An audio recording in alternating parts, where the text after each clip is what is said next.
Welcome back to the weekly recap show, guys. A little bit of a longer intro there. We probably should shorten those to like just a minute or two. The But YouTube version will be different. it will, yeah. Yeah. It You're will. getting the bonus features on Twitch. We'll see. All right. We're gonna head jump into this. So this week we're going over. It's probably gonna be a shorter episode to go over anyway. Unfortunately, Michael couldn't make it this week. He had his job switched around. He'll be back next week. Don't worry. But this week, episode 7 of our chapter 2 campaign. It was basically, so a couple weeks ago we had Abby come out of the temple, and we came out and we got her out of there. We all finally got a long rest after like 4 episodes of no one getting long rests, like exhaustions, all that stuff. And so we jumped into this episode after figuring out that our Pegasus was being taken by some Githyanki on the beach, as well as their Githyanki giant like airship was parked on the beach. So we had a plan to go take that out, and that's how we ended last week's episode. This week, we started putting the plan into effect right away. Zaigon was supposed to go up, talk to the captain, try to make a distraction, which he did. Abby as Thea, and Abby first as Thea took a different image, and man, fuck, what's that called? I'm so stupid. Because I used the same spell, so I don't know why I can't think of it. She disguised self as a Githyanki. She moved in there and she tried to open the Pegasus door. It was an arcane lock, so Anzu had to help her out from afar with his bat. He cast a spell through the bat and it exploded, so everyone heard about it. We kind of had to switch the thing around where Animus also turned into a Githyanki using disguised self, moved up in there, started pushing the Pegasus on the boat. Our overall goal was to get on the boat and take the boat over. So while we were moving onto the boat, everyone kind of had made their way up on the boat, and everyone rushed onto the boat. And as we were halfway up on the ship, like everyone was teleporting up to the ship because we have our teleport stones. We did a very good job of using those this time. We did not use those well in the last fight, but I think it was a lot better this time. So Zaigon got his way on the ship. Abby, as Thea, was able to move her way onto the ship. Braun and Lochnar both are moving up with the Pegasus. Animus created a wall of fire that blocked off all of the other crewmates on the beach, and there were only like 6 of them that we had to take out. The dragon had turned invisible. I'll get back to them in a second. Zaigon fought the captain, and he was able to kill the captain. We were able to kill the other 6. Zaigon had kind of taken over as the captain of the ship, as Captain Patch-Eyed, or Patched Eye. I think I said it wrong. You're sucking up to him so hard so that you could get that first mate position. I got the first mate position. It was great. It was a great time. Well, at first I didn't even think about it, and then I said something to him, and then he was like, and now you're my first mate. And I was like, oh, this is going to be fun. So like I just played to it. It was so fun. I have never thought Zaigon and Animus could be pirate bros after like when the campaign ends, but now I think that would be hilarious. Just us on like That'd pirate be adventures. incredible. Just being pirates, interdimensional pirates. Yes, he would have to be interdimensional because that is, and hopefully Animus is one of his goals. We were talking about, me and Jacob and Abby were talking about this about 30 minutes ago. Abby wasn't able to make it tonight, unfortunately. She has some other plans. But back to this. So we got everyone off the boat. The dragon was able to take care of all of the people under deck, probably about 30. Once again, we think it's OP because the dragon is OP, but it's dangerous. That is a dangerous dragon. What do you expect when it's a platinum chromatic dragon? I never said that. No, it's gonna be a kitten, guys. No, that's not what I meant. Fine. I meant like it's OP as in like we need to be careful of this. Like Jacob's not just gonna give us an OP character that does all the work for us. So. Oh no. Their personalities will not allow for that. Yeah. Braun was able to take the ship off after flying the first airship. Kind of. He crashed it as well, but flying the first airship. And we got away. The captain was killed. 6 of the crewmates were killed. They're probably gonna be pissed. Animus tried Plus to 30. yeah, minus 30. Yeah, Animus tried to kind of say, "Oh, we're the Clasp" as we were taking off, to throw off the thing, but we'll see what happens. Yeah, so we took off the ship. We finally kind of got like a place where we can just chill out. We're not stuck on a smuggler's island. We don't have a random dragon with us. We're not stuck in a temple. Episode 7, we finally come back to a place where we can chill out for an episode. So for this, for an episode, yeah, that's the point, Jacob. Is this episode? We're trying to go to it's a Vasselheim. chill episode. Animus and Braun were able to get the boat on the way to Vasselheim, and then Anzu broke into the captain's lair, or the captain's room, and kind of Quarters. Quarters. Words are hard for Caleb this late at night. It's okay. Words are hard for me all the time. True. It's true. He He went- has the best words. He went through the room, found a couple books, all of it in Githyanki, nothing like too crazy. Me and Anzu I read through a couple of the books as he gave me a spell to be able to do that. Me and Jacob are going to talk about what I actually read later. But I think the main thing was that we went downstairs. Lochnar went downstairs, drank the entire bar out, and then all of the booze that he drank kind of like reappeared and rematerialized in their glasses. So eventually we all made our way down there, and a ghost appeared, and he made everything disappear, and he was like, not the ship, but like all the amenities, and he was like, "Hey, guy, well." Jacob, this character, he reminds me of Oscar, because it's just like one of those characters that's like so funny to listen to, but he's kind of got like what? He does have a great voice. He does. Jacob, can you do the voice? I'm gonna butcher it if I try it. Oh jeez, let me see if I can talk like this. Yeah, he does like a. It's all cheeks. Yep. He talks with his cheeks. Yeah, What better. would you like Better. to do? It like man, so. It's because I got these big dimples. Like you do. So we're talking to him basically. What demon was it, Jacob? Can you tell me that before I get into this? Grazit. So It was the demon lord, or one of the lords of the abyss. Yes, I got that mixed up with the 9 hells. Specifically, the one on indulgence and sexual desire. That's his Yes. whole thing. Yeah. Yeah. So Grazit is the owner of this ship that we had now taken over. He didn't want anything big in return, mostly just gold. So the ghost popped out this little paper. Basically, if you sign the paper, you get all the amenities on this ship, but you have to sign over 10% of your gold for the rest of your life. Everyone was kind of sketched out. Most people were like, "Nope, don't sign that." And if anyone dies, their share distributes amongst the other signers. Yes, highly unfortunate. Thea would have to end up paying everyone off because she would live the longest. But basically, Dan's probably going to live the shortest. yeah, So. it came down to Zaigon and Animus talking about maybe trying to distribute it into less people. Zaigon was going to take it, and he would have had to pay 60% of his gold for the rest of his life. I was kind of trying to like tell him like, hey, you've got a family. As much as like it'd be cool to have all these cool things in the ship, like it's not worth it, and we're probably not going to stay on this ship forever. It came down to, hey, can we rent it out for a couple days? And so we paid 2,100 gold. And we have all the amenities in the ship now, including a spa. That means there's gonna be a hot springs episode. There's you gotta love Every anime fan rejoice. Yes, we are going to have a hot springs episode. We've got a spa. We've got a full kitchen with staff. We've got a full bar.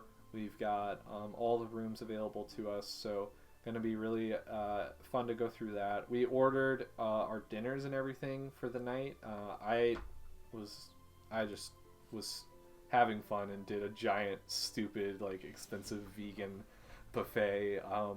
We picked out like 100 different ways to cook meals for Braun because he's currently in a situation where he can't eat or drink normal foods and drinks. So we tried to have the chef put everything out on the table for him to try to figure out what he can actually eat without him starving to death. So, because every time he eats, he throws up. For anyone who doesn't know that.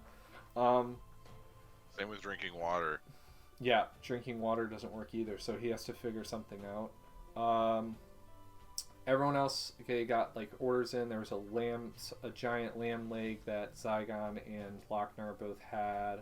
I forget what Anzu and Thea ordered, but just like a lot of food. Yeah, we were all able to put a big order in. Some alcohol was ordered, and that was just really chill. Like being able to sit back and have like an episode that you can kind of like have fun and more of a role play. Like, oh, we're sitting down for a big dinner aspect. So.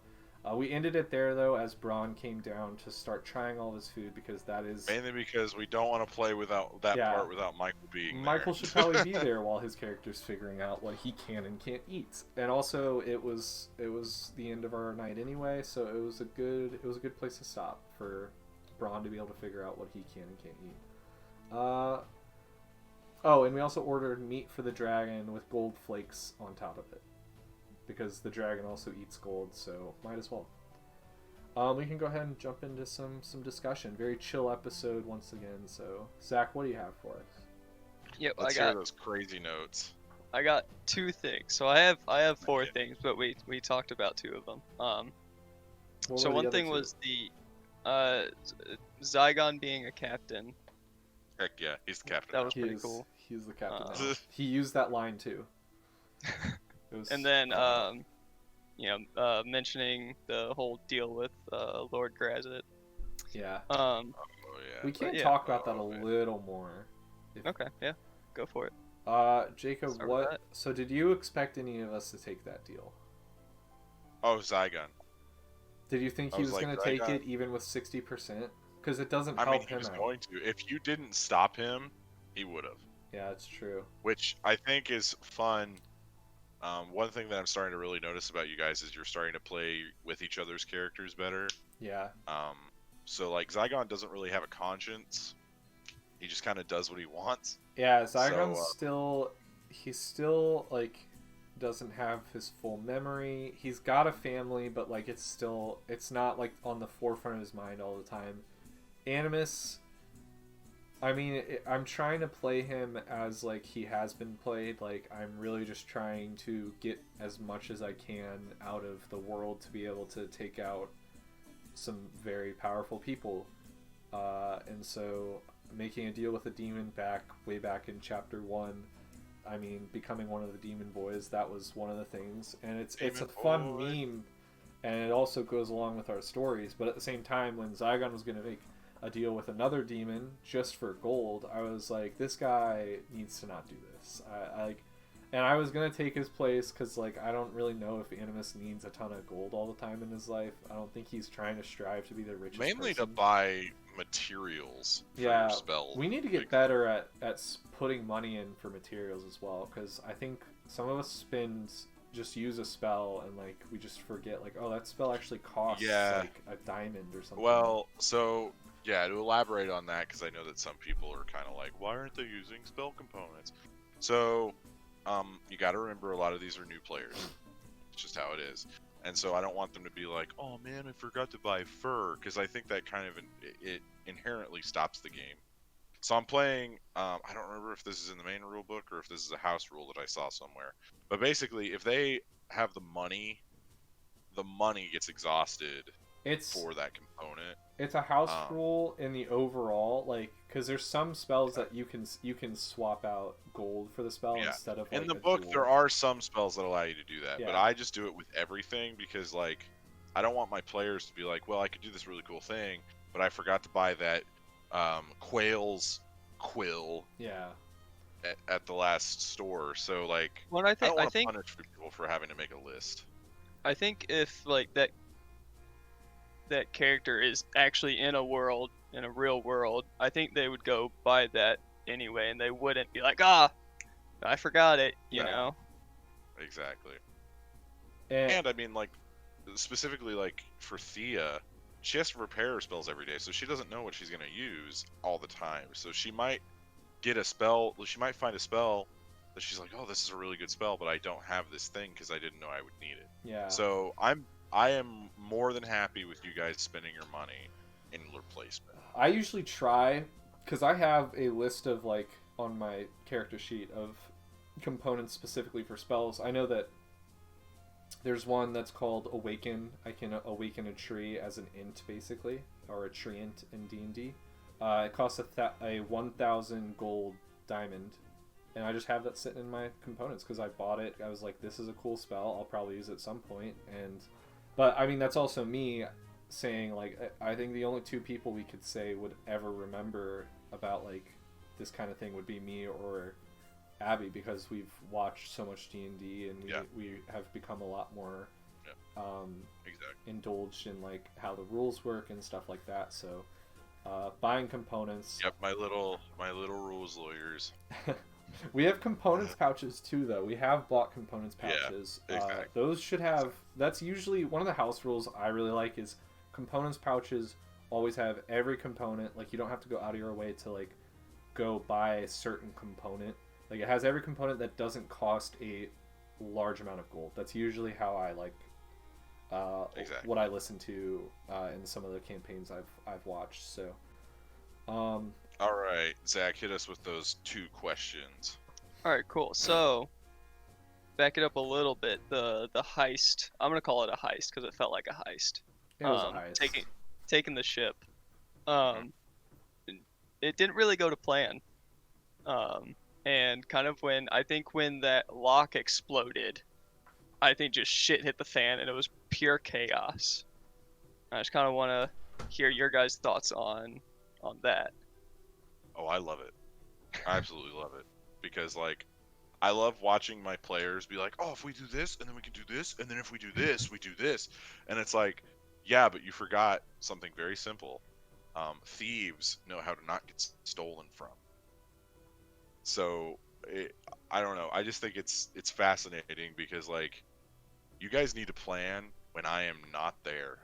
Because I can literally hear your plan and be like, oh, okay, can I justify the enemy counteracting that plan? And in this case, yes, I could. Yes, I could. But, and I don't want people to think I'm, like, metagaming against the party. This just so happened that I was already planning that. I think you need to metagame against us in sometimes, because we saw in chapter 1, and if you haven't seen chapter 1, you're about to hear it. It was a little too easy for us because we were we've talked about this a lot in chapter 1 too. We were leveling up so fast. We had a lot of spells that Jacob wasn't able to keep up with all the time. So that was kind of one of the biggest things, and it just was a lot of the fights were like a little bit easy, and Jacob was always like, how are you guys killing my bosses? And we're like, oh, well, we had these spells we've never used before that we just popped out of nowhere. So Jacob making it a lot harder, starting off strong on chapter 2 with us getting taken down by a dragon, and also like all of us like almost dying like multiple times. Like it was a really good way to start the chapter, because I think even if you're not metagaming, like just making it harder is not a bad idea. It's fun. So my thought. What are your thoughts on the heist, Caleb? Yeah. So I went into that, like, I don't know what I thought last week, because last week I was sitting there like, oh, here's a plan, and in my head the dragon was so powerful. I was like, this, like, if we mess up, the dragon's got us. Like, Jacob made this dragon strong. We're not going to lose this first fight with the dragon.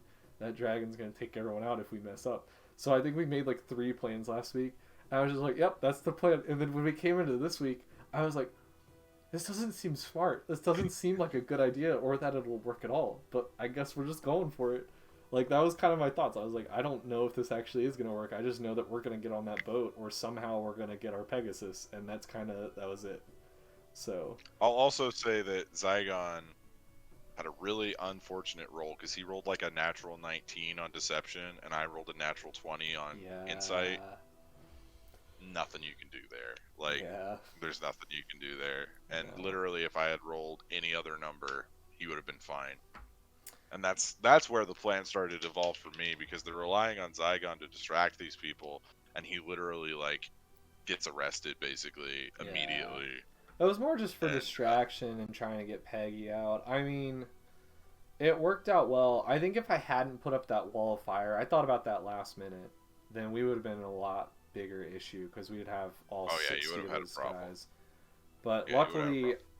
I was still in a Gith Yankee, and I was able to show off one of my meta points for the first time. Meta magic being a source for a point for you guys who may not know, because I took one of the newer feats from Tasha's Cauldron of Everything last time I leveled up. So that was, and it allowed me basically to cast a spell using one of my 2 points, which I can use 2 points a day, to cast a spell without using any verbal or sign components, basically. So Neato. So, All right, Zach. Second question. last little note I have here. So when ordering everybody's dinner, we were trying to figure out what Braun could and couldn't eat. Thea went upstairs. Did she go upstairs to go check on Braun or to get Braun? One did. Something. I believe it was either Thea or Zaigon. I think. Zaigon Well, I know. went I know it first. was Thea. I don't know where. I don't know if they Thea went upstairs. Yeah. Anyway, it was Thea. But she tried to remove the Oh, curse, yeah. the curse on Braun. Yeah, So- I told Michael that he needs to watch that part because that's Yeah. kind of a big deal for Braun. Yeah, it's not a curse. Kind of. It's kind of. Well, yeah, because she also had that voice in her head. Yeah, So that like, was the Probably dragon. shouldn't do that. It's, Oh, Yeah, okay. that was the dragon. Yeah, that's something we'll probably be exploring more in this next episode. it's a type of curse. It could be a type of like possession curse. Kind of. Maybe. It's well, okay. To use a cliche here, it's a blessing and a curse. Yeah. So it's ancient magic. It's just not a normal curse. It's like the way that Thea's mom died. Like, that's obviously a sickness, but it's not a sickness known to the imminent world as is, which is why no magic is able to actually stop it. And Thea and many others were Thea never also able... Thea wasn't even a cleric at that point, so No, there was but not I a lot mean, she could do. Also, the one girl in Hannah. in Amon has the same sickness, and they've gone to a lot of experts and not been able to figure it out. So there are like things in the world that magic just doesn't work on. Like, There's ancient, like this world that we're in is very, very old, and there's very old magic, and there's remnants of the gods and all of it. Yeah, the stuff going on with Braun is definitely going to be a key thing moving forward. It ties into villains. It ties into the new baby dragon. It's a big deal for the story. I'm excited You'll to have see where that goes. Watch some more to see what happens. I'm excited to see us get to Vasselheim finally, and maybe have like Lochnar start up his training journey with. Yeah, he's gonna do a Mulan style training montage. Yeah. The animated movie, not the live action one. I could also do. I'm gonna have to make my way up to. I forget. Pyra. Yeah, Pyra at some point. But And then Thea's gotta go to the Wood Elf village that's up there. Yeah, we're gonna have to make our way up north at some point anyway. My one shot took place in those woods for Exactly. I think were you guys both playing that one? Yes. Yeah. That was where Michael played Yugi Moto as Yugi. well. Yeah. So funny, dude. That was That's so where funny. Hunter's character Pierre Pierre went into the portal. he's stuck Caleb, in. I know you don't like me doing this, but if you guys access the ethereal plane near there, he's probably coming through. We're not. Yes. going- No, because he made his way over to one of my other one shots at some point, so he had to have True. gotten out. Or that's after the one. Anyway, Yeah. timeline, I don't know. timey-wimey. That'd be funny. gobbledygook. It'd be funny. I'd love to surprise Hunter, though. Do it. Like, That'd be great. The I big think thing that'd be though, amazing. I thought everyone was gonna go through. You guys were smart though. I was like, everyone's gonna. I'm not going through that. Well, just because it was a one shot, I was like, oh, no one's gonna like. People won't care about your characters, but your guys' characters now have the possibility of being seen in upcoming episodes. All Exactly. Even Yugi, we could see What- Yugi Moto. Wasn't that one shot? Wasn't that one shot set like in a different time period though? 50 years behind. 50 years. Yugi's dead, man. Yeah. He's a human. Was that the 2-shot one shot? No, it was just a one shot. No, it was No, just that was the one. Yeah, that You was just did that one. You did like a delivery, and you fought some frog people, and then you got up and That's fought right. a wizard. That we murdered a village, is what we did. That's right. yeah. So that all. I mean, they did try to attack you. I can't really say. Their whole background is actually very interesting, but it's one of those ones that no one really looks at. They're kind of like, they usually live in. I'm not going to get into it. I don't care.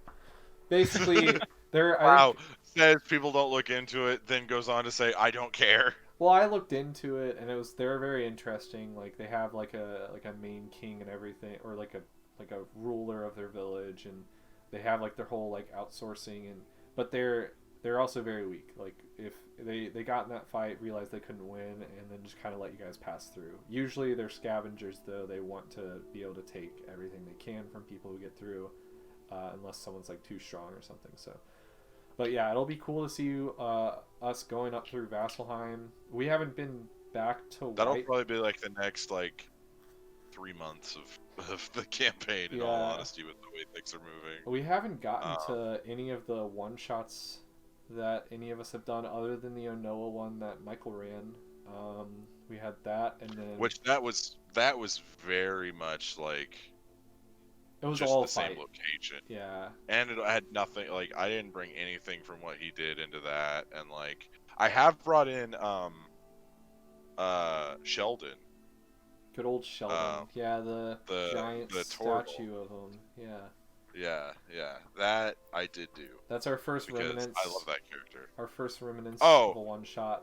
We haven't. So okay, I'm gonna do a little bit of spoiler here, Oh. but it's not a spoiler for either of you. It's a spoiler for Corey. He won't watch And this. I know he won't watch this. He's too busy getting St. Pattied. He is. I saw pictures. So, as I'm sure you both know, Lochnar is not the best. He's not the most composed. So him training with monks at a monastery is probably not the route that he can go.